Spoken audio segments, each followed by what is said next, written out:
Public आता हेरले भाई तुम्हाला भाई भाऊस भाऊस तो बोझ कर लेना पण आता भाई भाऊस से माटे तुमने भीनिस से माटे ने बारीक से बच्चा से माटे इसी में तुमने माटे एक दुकान लेना वगैरे न्यू बालाजी फॅशन बराबर तो चला जो हेरले यो 4 रस्ता हा वगैरे ना आणि यो આપણે સીધા જાયો બજારમાં રસ્તા તો ચાલ तुम्हाला માં લી જા પબ્લિક માં 4 રસ્તા વरून ભાઈ બજારમાં એન્ટર હોઈ ગયે એમ દોસ્તાર यो વગેરે ના પેટ્રોલ પંપ હા અને તેને એક્ઝિટ માં यो रोड हा रेल्वे वा रोड हा તો આપણે એ સીધા જ જાવલા બરાબર ઈ સીધા આપણે आता આપણે ન્યू बालाजी फॅशन માં આપણે જો દુકાન હા તો સુધીમાં तुम्हाला ली जा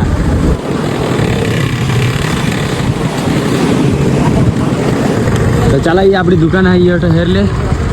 तो चला आता जी जी व्हेरायटी હતી तुम्हाला मग दाखवी दे फटाफट हेरा दोस्तार तुमने માટે મજબૂત હુડેલી અને આમ ત્યાર પછી એક કોરિયન ટી શર્ટ હાથ તો तुम्हाला તેમાં આખી જ વેરાયટી मिल जाल दोस्तार बराबर અને એ શર્ટ ની વાત કરો તો શર્ટ માં भी तुम्हाला આખી જ વેરાયટી मिल जाल ત્યાર પછી બેગી પેન્ટ भी मिल जाती લેડીઝ ની વેરાયટી માં વાત કરો તો pair set palazzo set narrow T shirt बધી જ A to Z वस्तू तुम्हाला आठव मी जावला तर तुम्ही टेन्शन नको ले तर भाऊस बहिणीस तुम्ही कोणाला वाटेरता आहात तुमने अखे परिवार सला लिहून ये ने शॉपिंग करी जा आपल्या आयडी ला फॉलो करला भूलसेल नको।